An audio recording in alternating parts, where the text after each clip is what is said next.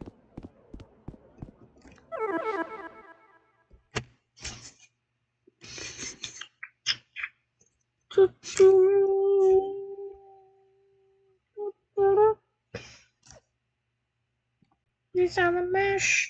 It's now the monster mash. It is a graveyard smash. To cut on and flash. It's now the monster mash. Oh. Should I make a Rec Room one instead of it being like my Roblox character? I don't know. Okay. Let's see. It's not taken down. I just don't know what it's called. Like, oh, wait. Was it not hosted by Coach? Is that why? Oh, it's hosted by somebody else. Cookie. It's Cookie something. Cookie. When I think it was. Is it this one?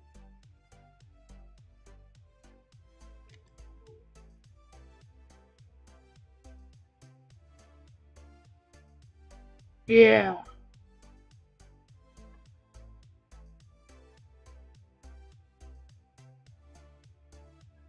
It's this one right here.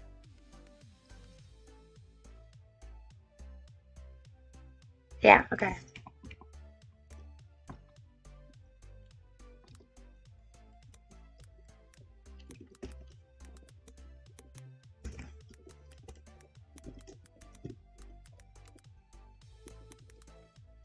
Okay.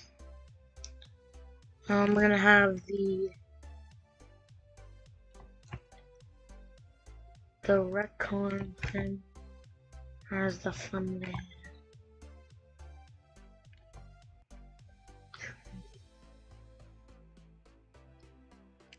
And then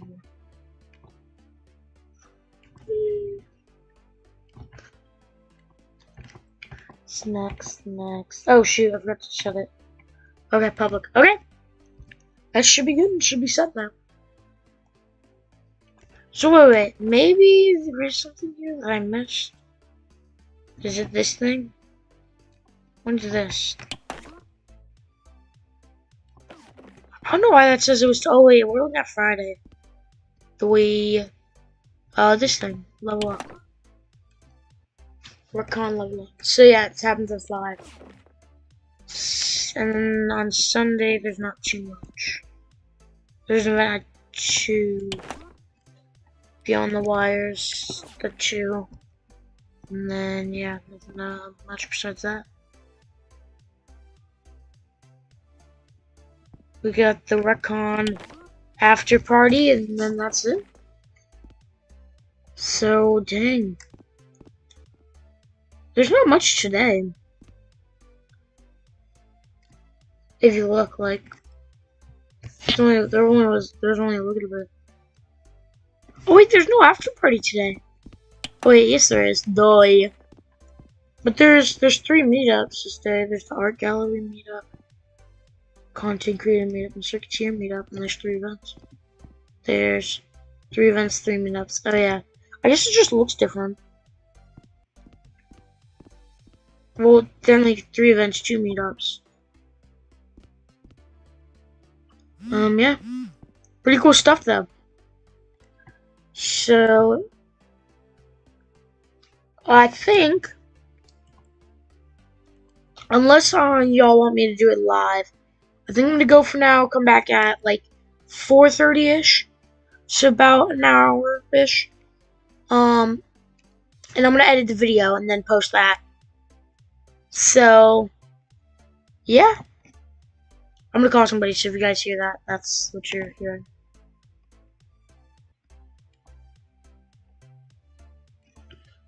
So yeah, thank you guys so much for coming today, and let me go in third person.